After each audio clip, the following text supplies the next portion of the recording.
All right, here's a question.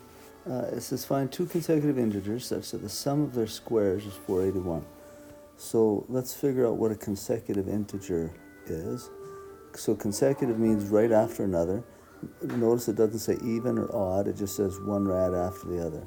So for an example, like 10 and 11 would be consecutive integers. Now if I don't know what the numbers are, I can call the first one x, and then in relation to x, 11 would be whatever x is plus 1. So this would be my first integer, and this would be my second integer. So they say find two consecutive integers, here they are, such that the sum of their squares, so we're adding something up and we're squaring each of them. So we're squaring x and we're squaring x plus 1, and they say the sum of their squares is 481. Okay, so there I've got an equation that I can solve. So first off, just x squared is x squared plus, if I have 2 or a binomial squared, it means I have to write out 2 of these and multiply them out. When you multiply them out, you get x squared plus 1x plus another x plus 1 times 1 is 1 equals 481. And then I have this x squared there. Okay, collecting like terms, I have 2x squared plus 2x plus 1 is equal to 480. Now, I've got a quadratic equation here. So if it's a quadratic, I'll want to get everything over onto the left side and then see if I can factor it. So I'll do 2x squared plus 2x. If I bring this, how did I get an 80 there? It's 481. If I bring it over to the other side, it'll be plus 1 minus 481 equals 0.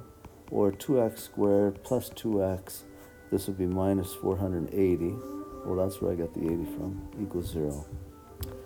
Now, I can take a common factor out of this, and since it's an equation, what I can do is I'll just divide everything by 2. So divide everything by 2. So this will give me x squared plus x minus 240, I think, is equal to 0. And now I try and factor. So I need two numbers that multiply to 240 and add to positive 1. I'm thinking 15 times 16. Let me multiply it. 30, 90, 5, 1, 240. Yeah, that's it. So 15 and 16. So the bigger number needs to be positive, so I'll go positive 16 minus 15. So then I've got the 0 property, so I can say either x plus 16 is 0 or x minus 15 equals 0.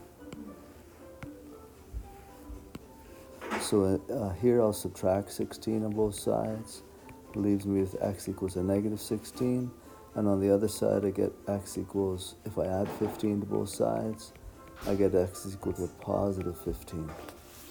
So my answers, the first number would be 15, and the next number would be 16. And I think that's one answer, but actually, does it say positive integers? No, it just says consecutive integers. Oops.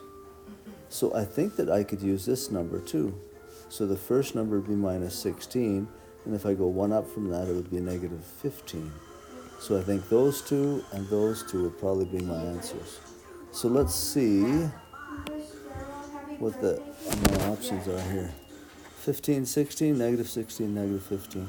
That's where I'm going right there. I know it's not this one when you look at it because they're not consecutive. Not consecutive. It could have been this one, but I think these two answers are possible as well. And it's not these ones, they don't multiply to 240. So I'm going with that answer. Hopefully that helps.